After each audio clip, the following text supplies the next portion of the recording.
about the Collaborating Centres for Obesity Management, and specifically a programme that I mentioned at the very beginning of the day called our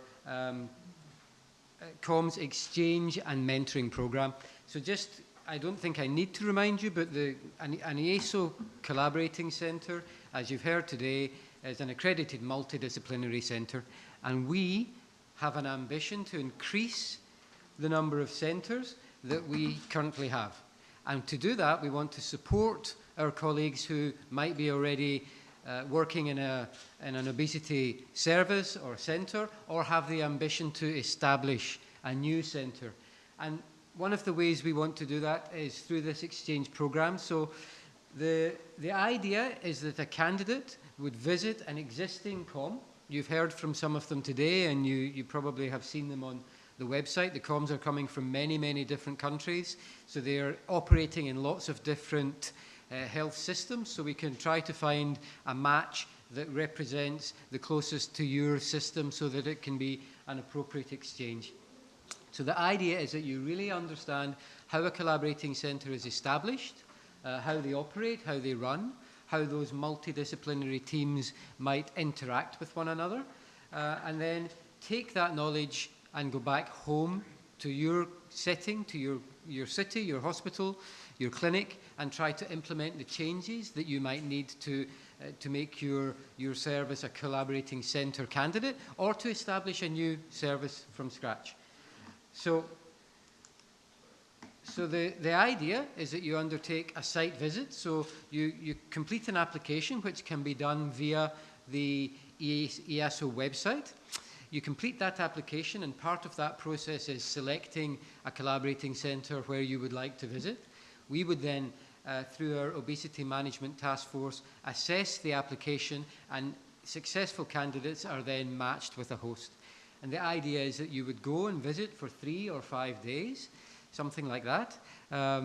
You would then see all of the different teams working. You would see some of the patient consultations, some of the team meetings, and you would also have lots of time to discuss with the members of staff who are working in the COM, the leaders in the COM, so you get a really strong understanding of the process.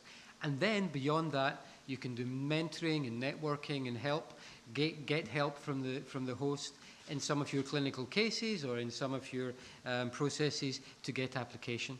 And the good thing about it is that this is through an industry partnership. We've partnered with Novo Nordisk for this initiative, and that means that we're allowed to undertake it with no cost to either the host or the candidate. So we pay for your travel, we pay for your hotel, we pay for your food, and then we pay for any of the expenses that are required in the host centre as well. So it's really something that we're trying to give to the community to really give you an opportunity to learn. And it might be a next step from a Train the Trainer program like you're having here in Istanbul. The next step on your road to developing a collaborating centre would be a host, a site visit at the Comms Exchange program. So the selection process, yeah, you put in an application. As part of a good application, really should show that you're ready to establish a collaborating centre if you've not already got one, or you're ready to really apply for comms accreditation if you already have an existing service. So the application should show that you have access to the multidisciplinary teams, or that you have the support of the university or hospital to develop those pathways so that the patient pathway can be there. And a good application should really show that you're going to take a step-by-step approach to getting to the stage where you can apply to become an accredited COM, so that you're going to show that you have the ability, or your team has the ability, to really develop this multidisciplinary treatment specialist centre in your area.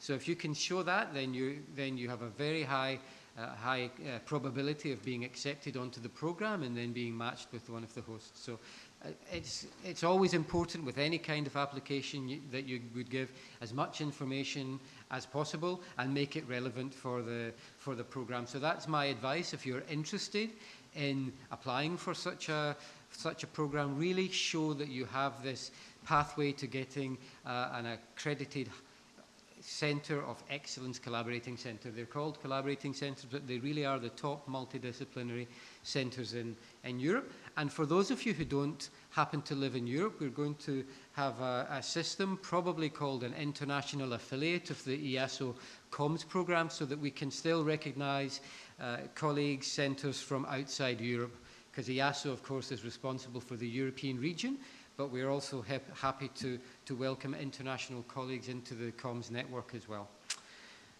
So who should apply? Yeah, I think I've just said that, but if you already have a clinic or if you want to establish one and you have a clear pathway to doing so, then you should apply. And you can do that via the EASO website.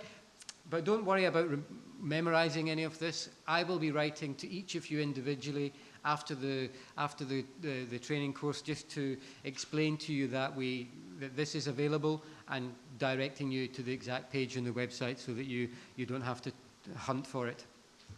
So that's the Comms Exchange and Mentoring Programme.